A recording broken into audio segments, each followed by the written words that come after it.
I went to Catholic school, so we had Pam Stenzel come in and talk to us about like abstinence and stuff, and it was terrible.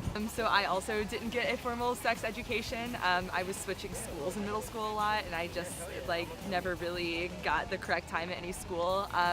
I did take anatomy senior year of high school though, and got some form of sex education there, but I never got the formal sex education at any point in my schooling.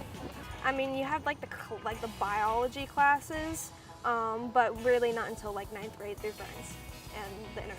I used to live in Nebraska for a period in my life, and I went to public middle school there, so my first experience with sex ed was probably from that class in 8th grade. So actually, you're not allowed to teach sex education in Mississippi at any school, like even public schools, so like no one who grew up there has any formal sex education. So I learned about sex education in 8th grade at a public school in a really small town back home.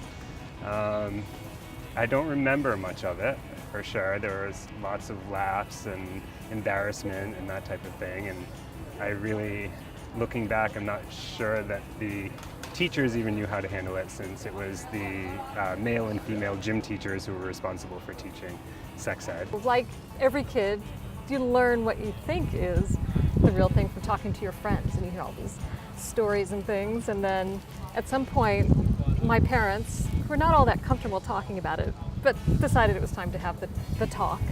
And so you have that excruciating talk with your parents, you're like, okay.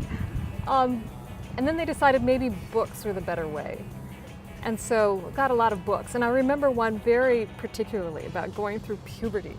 And it was called What's Happening to Me? And it was sort of cartoony, but really informative and very factual. Middle school, I think, was actually 5th grade was the first, we had a class in 5th grade. And it was our music teacher actually that taught it to us. He went over puberty, told us to wear deodorant, whatever. Taught us about condoms, but I had no clue what that even meant.